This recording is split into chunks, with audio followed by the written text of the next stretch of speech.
Can we talk about narcissism for a minute?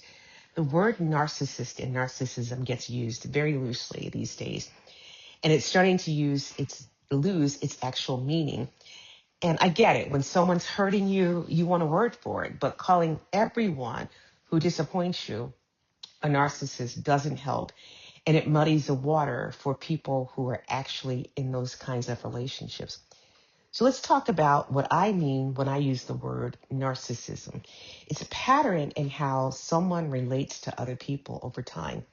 It's not a bad day or a rough season or a rough moment. What usually is underneath narcissism is a sense of self that is genuinely so fragile. And because it's so fragile, it needs a lot of protecting. That protection tends to come through control, controlling how they're being perceived, controlling their version of events, controlling what everybody else believes, and how other people respond.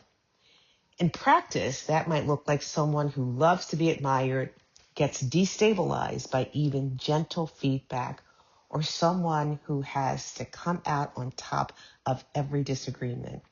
And I'm not talking sometimes, I mean, this is a consistent pattern.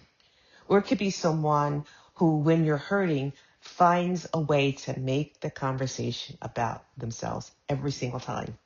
So I want to say clearly, narcissism is not because I see confusion or lie. Someone who knows their worth, someone who holds firm boundaries, someone who's going through something hard and temporarily not showing up well. None of that is narcissism. And here's the part that trips people up. Someone can be so charming, generous, they can make you feel like $1,000,000, like you're really seen, and still have this pattern of narcissism.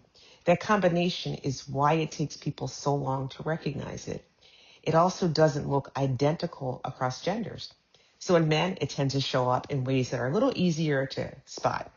Obvious entitlement, needing to be the authority in the room, sometimes intimidation. When it's visible, people can usually name it. In women, it often moves through relationships.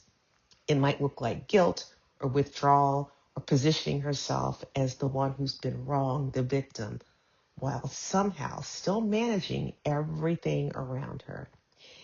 It's the kind of thing that's genuinely hard to describe to someone who wasn't there, but you know exactly what you experienced. And because it gets wrapped up in caregiving or emotional sensitivity, people second guess themselves. They explain it away. But the toll it takes on the other person is not any lighter. What tends to happen over time is that the relationship quietly starts to center around one person. Your needs get smaller. You start doubting yourself, your own perception of things. And usually you notice you don't trust your own self anymore. You don't trust your ability to read situations, but you can't quite pinpoint when that started. So I'm not saying any of this you can put a label on anyone, but once you see the pattern, you can't unsee it. Something starts to shift. You start replaying conversations, trying to figure out what you should have said differently. You stop waiting for the moment they finally understand, because they usually won't. And you start looking honestly at what they're saying and the dynamic that's actually happening to you. So when you're in a relationship with a true narcissist, you'll know it. Narcissism, in its general, more broader terms, it's actually common, right? But it doesn't necessarily mean that that person fits the criteria for a narcissistic personality.